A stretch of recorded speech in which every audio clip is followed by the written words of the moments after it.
What is up, guys? It's Swimmer here, back again with some more Go Battle League action. It has been quite a while since I've recorded a video, and that's mostly due to me not finding the Premier Cup to be all that different from past seasons. People haven't gotten enough XL candy yet for the meta to really have shifted. So I was using a lot of Lapras Double Grass, which I've posted many videos on already. Uh, and also some Obama Snow Double Water. I was struggling to find consistency with both teams. I was going up 40 points in a day or 50 points in a day, and then going back down the next day. But with the Holiday Cup here, there's some really interesting picks and play here. My first thought is that Charmers are very strong. So even though Altaria, in theory, is an excellent pick for this cup, I found that there were too many Charmers and too many ice types, really, for Altaria to truly be a super strong pick. I know it beats basically everything else, but there's just a lot of Charmers, a lot of ice types, so I moved away from using Altaria, and I'm going to be giving a team of Diggersby, Wigglytuff, and Froslass a try. Froslass is an excellent safe switch in this format. So again, you guys know I've been singing Froslass's praises all season, so get yourself a Froslass. So let's go ahead and get right into the video.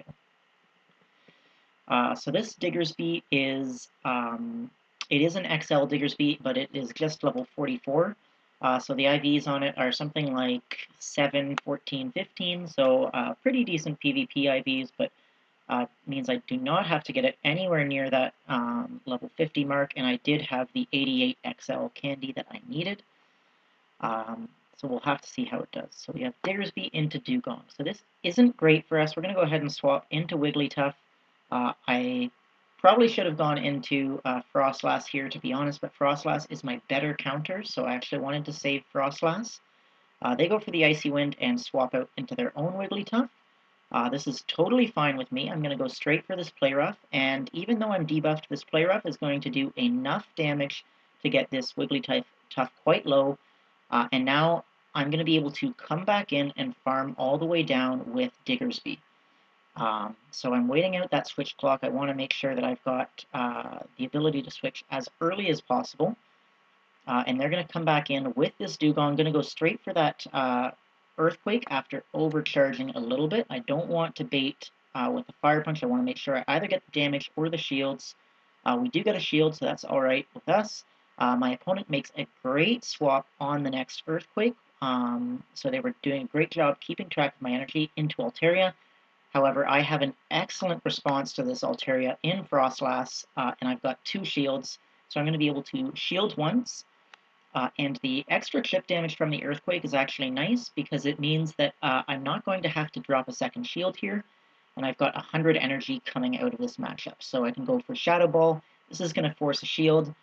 Basically, I can just go straight Shadow Ball here against this Dugong and really pressure it. I am going to shield just in case they have a Water Pulse. It is just an Icy Wind, so probably didn't need to shield, but really need to make sure I get off this Shadow Ball. And I know that I can outpace this Dugong.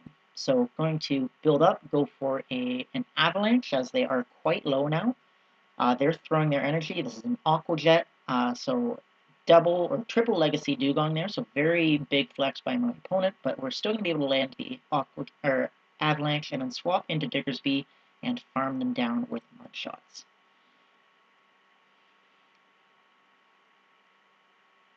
So good game there.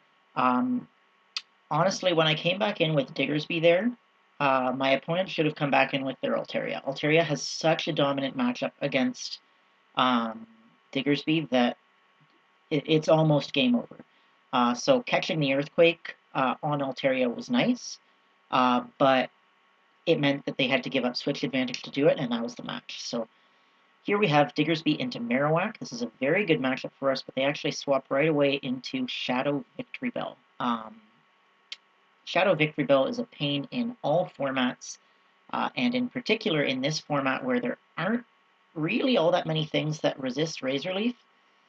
I guess you got to rely on the flying types there, so and that's one of the reasons to run Altaria, in fact. I'm not going to shield this up. Leaf Blade would deal quite a bit of damage, but it's just an acid spray. Still deals a ton of damage, to be honest. But we are able to charm down the Victory Bell there. And it's going to be a Marowak coming back in. No surprise there. But they are running Hex. So given that they're running Hex, I'm expecting this to be a Fire Blast. So I do go ahead and shield. It is just a Shadow Bone. But I can now swap back into my Diggersby, and they have a Wigglytuff in the back.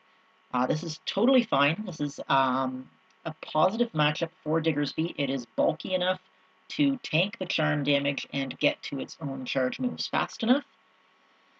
So we're going to go for the Earthquake there. I'm expecting them to shield here because they have a lot of loaded energy, so I go for the Fire Punch. They don't shield, actually, so I'm going to go for another Fire Punch here, hoping to take them out.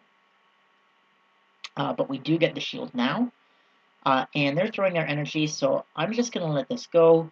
Knowing that it's Hex in the back, I know that my own Wigglytuff can basically throw a charge move here, and it doesn't have to worry about the fast move pressure at all. So as long as we shield up the charge move, we're going to be just fine.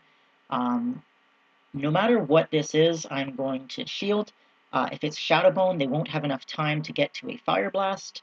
And if it was Bone Club, it meant that they didn't have Fire Blast, so I was going to be fine anyways. So that's going to be a good game, and we're able to charm down the Alolan Marowak there.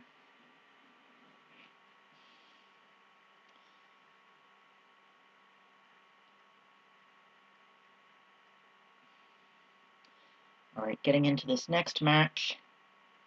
We have Diggersby into Obstagoon. This is not great for us. We're going to go straight away into Froslass, and they come into Marowak. So this is not great, but with the energy advantage, we can very easily get to the Shadow Ball here.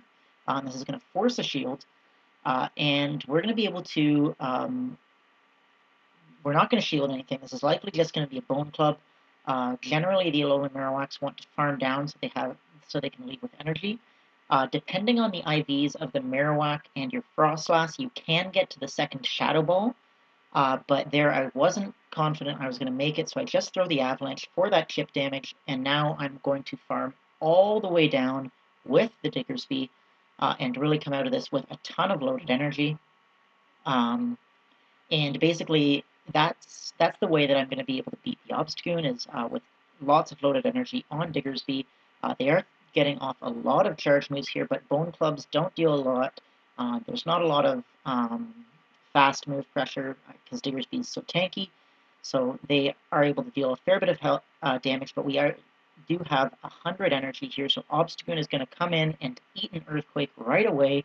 That does over half of its health, and we're going to swap into Wigglytuff, and they've got a Froslass in the back. So this is a pretty straightforward match from this point.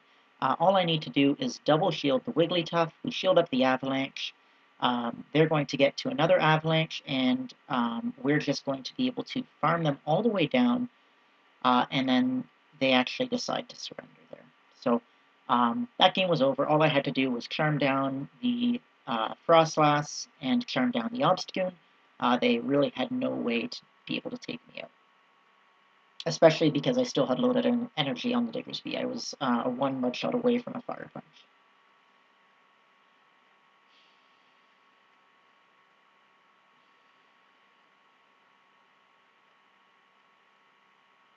Alright, getting into the next battle here, we have Diggersby into Vigoroth. Again, not a great matchup for us. We're going to go straight into Froslass, and they come into Dugong. So this is very positive for us, actually, especially with the significant energy lead. So basically what I want to make sure I'm doing here is throwing my Shadow Balls at times when I'm not giving them extra Ice Shards.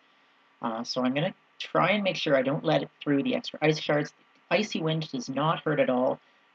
Dugong is very tanky, and it is a resisted charge move with only 60 base power, so I'm not going to shield it up at all.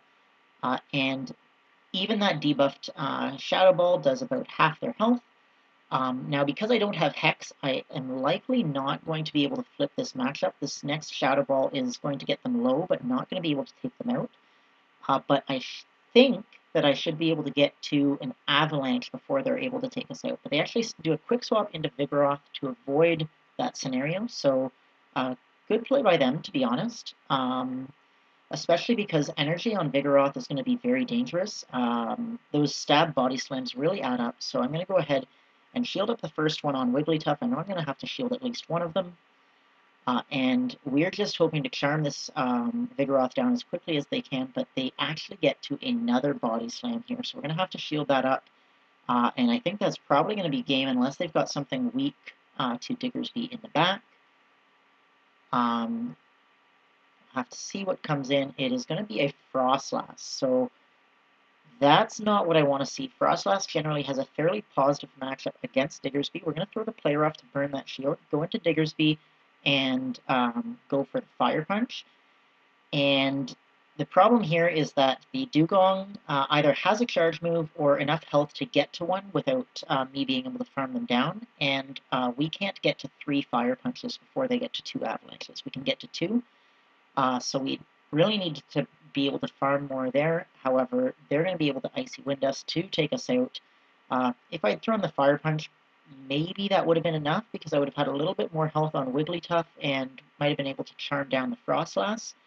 But I just didn't see that win condition early enough, and that was very well played by my opponent, saving the little bit of health on the Dugong to sort of put me in an awkward spot later. So very well played.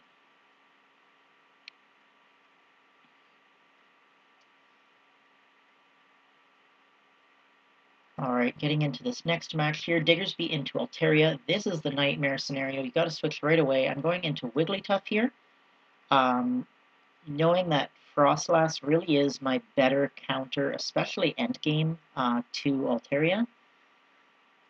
So we're going to go ahead and eat all the charge moves coming from this Alolan Marowak. Nothing is going to hurt very much. Bone Club, Shadow Bone. And really, we just want to get shield advantage. So we're going to go for the Play Rough here. And if we can get a shield, that would be great. If not, we're actually going to be able to flip the matchup. So my opponent did not respect the Play Rough damage there, and as a result, we're able to flip that matchup, and they come in with their Altaria. This is amazing for us. We now have Froslass lined up against Altaria. They swap out into Lantern, and we have Diggersby. Diggersby is quite a good response, especially since they have Spark. Spark is, of course, double resisted, so my opponent does go ahead and surrender. So they definitely had to shield up that Play Rough. Alolan Marowak fully controls the ability to maintain Switch in that matchup, but it does have to shield up the Play Rough. And if it doesn't shield the Play Rough, the Wigglytuff will generally retake Switch. So I think that's definitely a misplay by my opponent when you have such a commanding lead. But I mean, Diggersby is still a pretty new Pokemon, right? So these are the sort of things that you learn. But anyways, able to go 4-1 in that set with Diggersby, the first time using it. So pretty happy about that. Thank you guys so much for watching, and I hope to see you in the next video.